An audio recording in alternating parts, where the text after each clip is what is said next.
This is the meeting analysis project. So over the course of this semester, I went to 2 AA meetings for the purpose of learning about recovery.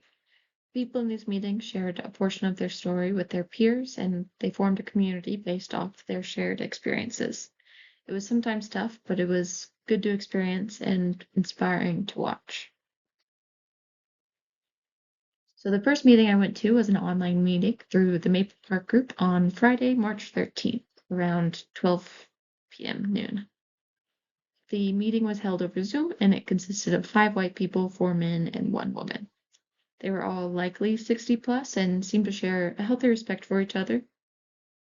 The second meeting was the friendship group in Eastern or Central Wichita, also on the 13th. This one was around 5:30.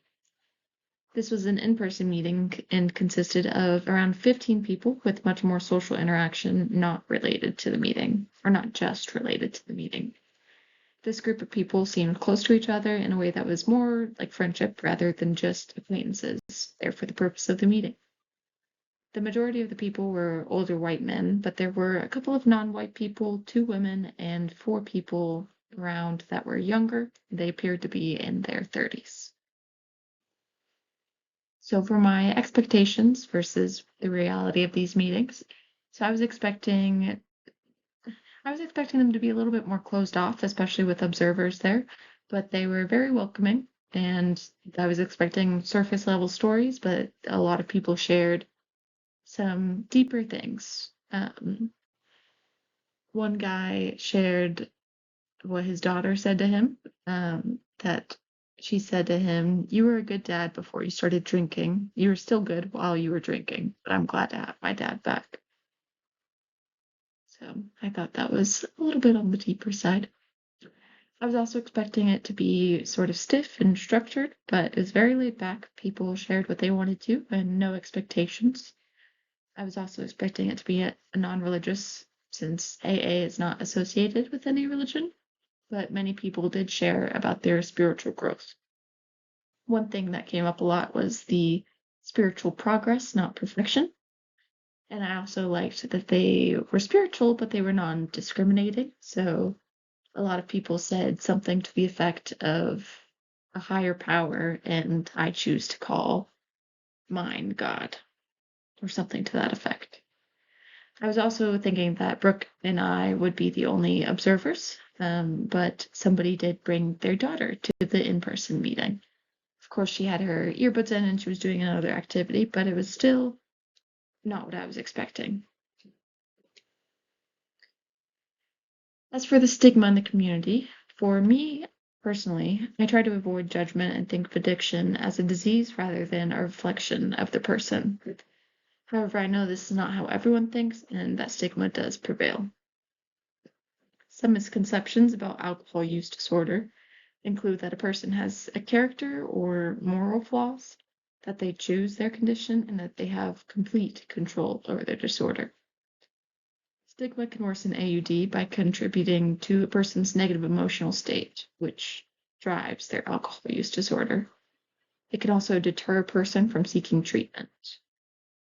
Some ways to combat this on a patient level includes using person-first, non-stigmatizing language, such as a person with alcohol use disorder rather than an alcoholic. You should also encourage patient autonomy and their own decision-making in their care. And we should educate patients on alcohol use disorder and some evidence-based treatments for it. Okay, for relationship development, building a relationship is paramount to trust in any setting or situation. I saw this in the community and support that was shown in these meetings. Having a recovery community that has shared experiences creates feelings of belonging, relief, social support, and community. Going to meetings can provide motivation and support to not use alcohol and to maintain sobriety. As a nurse, I may not share the same experiences with my patients, but I can be empathetic and build a relationship with them so that we can trust each other. Some of the stories that were shared in the 2 meetings I went to, one lady, she shared that her cat was 18 years old and sick, so she was upset about it, obviously. But She said that if she didn't have these meetings, she would have picked up the bottle. So it can help maintain sobriety. And another man said, I'm at the point where I don't really need these meetings, but I keep coming back for the community and hoping what I share will help someone else.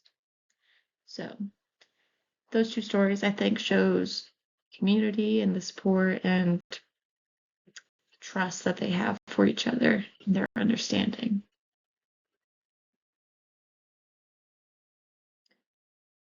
So going to these meetings was a very different experience than I had been expecting, and it helped me to gain a better understanding of people that struggle with alcohol use disorder, addiction, and mental health in general. The stories I heard opened my eyes and helped me to empathize with these people, even though I only heard 5 minutes of what they were willing to share. The community support and welcoming nature that was displayed was inspiring. I also feel more confident recommending meetings or group therapy like this to my future patients now that I have firsthand experience with this. Seeing people that have hit rock bottom climbing their way back up to the top was motivating, and I feel proud of them, even though I don't know them.